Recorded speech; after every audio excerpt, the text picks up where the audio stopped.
işlep yaşadım. Dayılarım yaxşı ömürlerdi. 40-cı yılı görülüp, anam uşol mezgilde turmuşun yaxşı bileriz de, bu yerде apalarımız oturat, atalarımız oturat.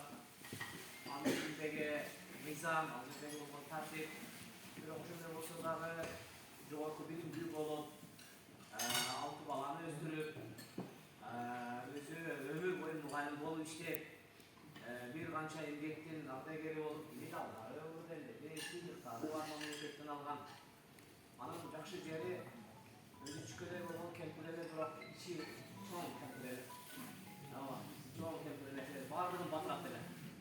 Жак дебейт эле, үлөн дебейт эле, башка дебейт эле.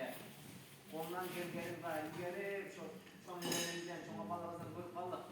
Кичине нерсе болсо да калып туруп, каптанын аккатып, анан ошо жерден небереси келгенде деп ошо карап жүрө турган кемпирлерден Аллага көрсөтсүн.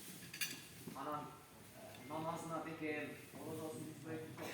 Ошо акыркы ордон да тутту. Ушу быйылкы өткөн ордон да калмады. Эми ажал экен мына деп акыркы сукбат озалды. Бул сукбат жөнүндө укмуңуздар бар. Акыйкат бул жолго ошол чекитке азыр чогуу тизилип алып барат ушул жердегилер. Ушул жерелердин жүрөбүз, кечиктеп барабыз. Дагы жүрөбүз, анан кечиктеп барабыз.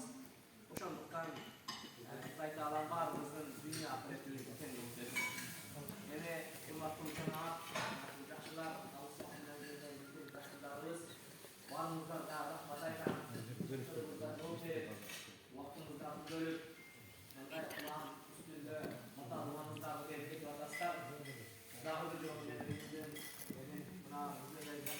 айыл журттары турат, баарыңарга рахмат билдирем. Андан кийин дастарханга дуа кылсак, анан Кур'анга Амин, алхамдулилlah, вассалату вассаламу ала расулилlah. Аллах Таалам дастархандарыбызды берекелүү кылсын. Үй ишибизде тынччылык, аманчылыкта кармасын. Асман жерден түшкөн апааттан Аллах Таалам сактап, ар бирибизге жакшы жашоолорду сунсун. Аллах Таалам ушул жердеги амин деп турган ар бирибизден акыретке узап барып, дуа үмүттө жаткандардын дагы Аллах Таалам жайларын жайлуу, жаннаттан орундарды берип, акырет өмүрлөрүн бактылуу кылсын.